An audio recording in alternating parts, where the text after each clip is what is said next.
আসসালামু আলাইকুম।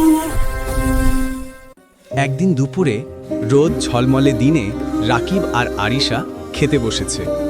মা সুন্দর করে খাবার সাজিয়ে দিলেন, আর বাবা মমতা ভরা চোখে বাচ্চাদের দিকে তাকিয়ে রইলেন। রাকিব খাবার দেখেই খুশিতে উচ্ছ্বাস। সে তাড়াতাড়ি চামচ হাতে তুলে নিয়ে খেতে শুরু করল। মজার মজার মুখ ভঙ্গি করে বারবার বলছে, কত মজা। কিন্তু রাকিব এতটাই তাড়াহুড়ো করছিল যে খাওয়া শেষ হতেই চুপচাপ উঠে চলে যেতে লাগল। এ সময় আরিশা থামিয়ে বলল, এই রাকিব, দোয়া পড়ে যাস না? রাকিব অবাক হয়ে তাকালো, যেন কিছু ভুলে গেছে। মা মুখে হেসে বললেন, খাবার শেষে একটা সুন্দর দোয়া পড়া হয়, এতে আল্লাহ আমাদের প্রতি খুশি হন। রাকিব উৎসুক চোখে জিজ্ঞেস করল, কোন দোয়া? বাবা মৃদু হাসি দিয়ে ধীরে ধীরে দোয়াটি শোনালেন।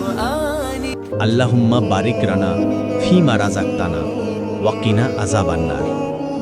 আরিশা প্রথমে বলল, তারপর মা বলল, আর শেষে রাকিব ছোট্ট গলায় চেষ্টা করে পুরো দোয়াটি পড়ে ফেলল। সবাই মিলে দোয়া সম্পূর্ণ করলে রাকিবের মুখে বড় একটা হাসি। সে গর্ব করে বলল, আমি পারলাম। বাবা তার মাথায় হাত রেখে বললেন, যখনই খাবার শেষ করো এই দোয়াটি পড়বে, এতে আল্লাহ আমাদের খাবারে বরকত দেবেন। এভাবেই রাকিব এক সুন্দর দুপুরে শিখে নিল খাবার শেষে দোয়া।